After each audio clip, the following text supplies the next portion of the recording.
Good afternoon, Miss Anna Rose. Good afternoon, ma'am. Okay, Miss Anna Rose, can you tell me about yourself? Yes, ma'am. I'm Ana Rose Limpondo, 30 years old. I live in Tilpahan, Sison, Surigao del Norte, Philippines. A high school graduate. Okay, I have a few questions to answer, so let's start. Why do you want to work as a maid? I work as a maid because I want to help my family and to earn money for the future of my kids. Why you choose Malaysia when there is a lot of other country? I choose Malaysia because it is near here in the Philippines. How are you qualified for this job? I qualified because I mentally and physically fit. May I know what is your education level is? High school graduate. What is your recent experience? Housemaid. Have you worked abroad before? No, ma'am. Do you have experience of taking care of baby? Yes, ma'am. And whose baby you are taking care of? My 3 children. Okay. What about elder? My mother. How old is your mother? 68. Pardon? 68 years old. 68 years old. Correct? Yes, ma'am. Okay. Do you have any other special skills?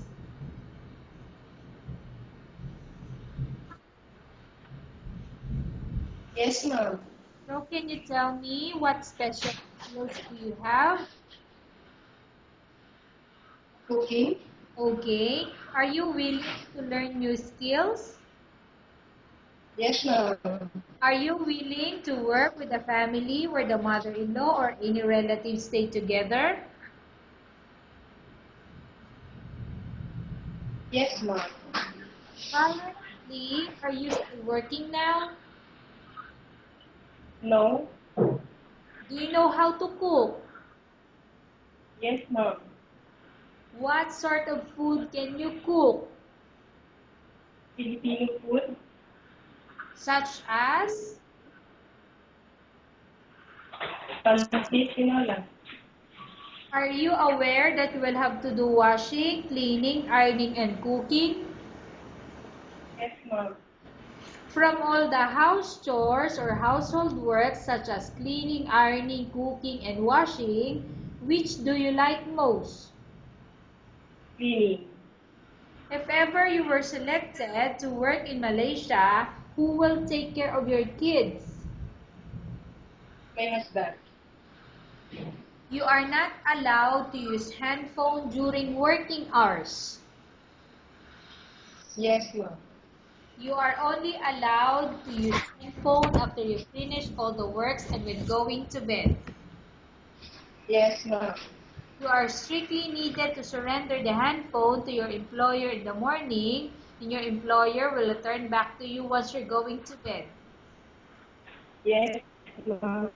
If ever you were if ever your employer finds out that you're abusing your handphone and it's affected your work performance, your employer will confiscate your handphone and you're not allowed to hold it anymore. Instead, your employer will allow you to call to your family 3 times in a month.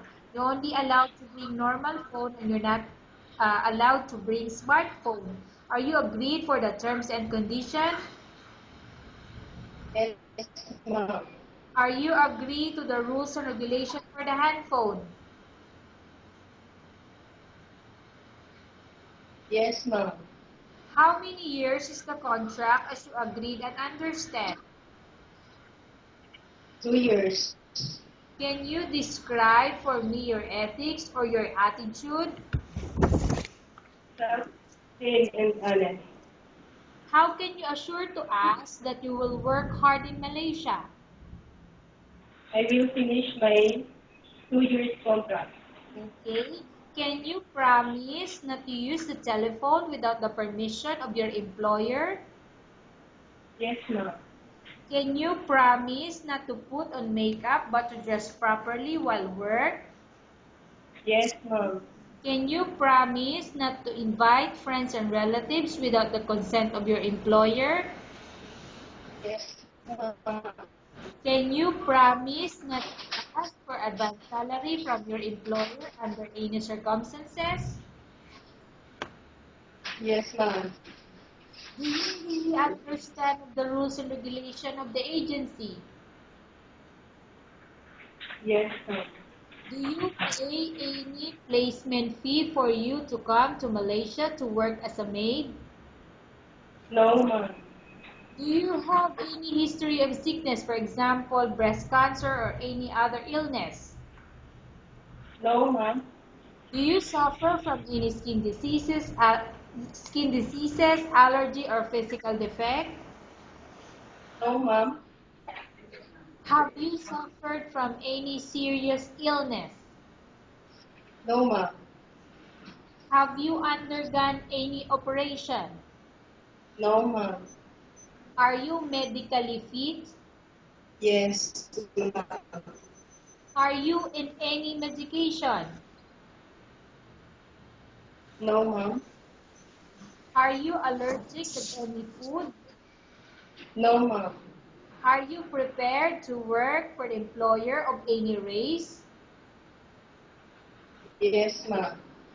Are you prepared to eat the type of food taken by your employer? Yes, ma'am. Are you afraid of being left alone in the house?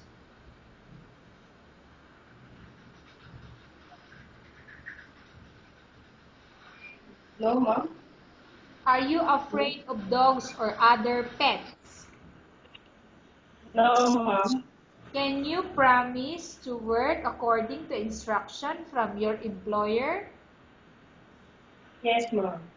Do you have any immediate family working in Malaysia? No, ma'am. Okay, Miss Anna Rose, we have finished our question section. Let's go to case study. I have a case study for you and I want you to answer me truthfully. Upon arrival in Malaysia within 6 months, if ever any of your family members pass away, what will you do? Will you continue to work till finish your contract or you will go back? I will finish my contract. Tell us about yourself and why do you want to work in Malaysia as domestic helper?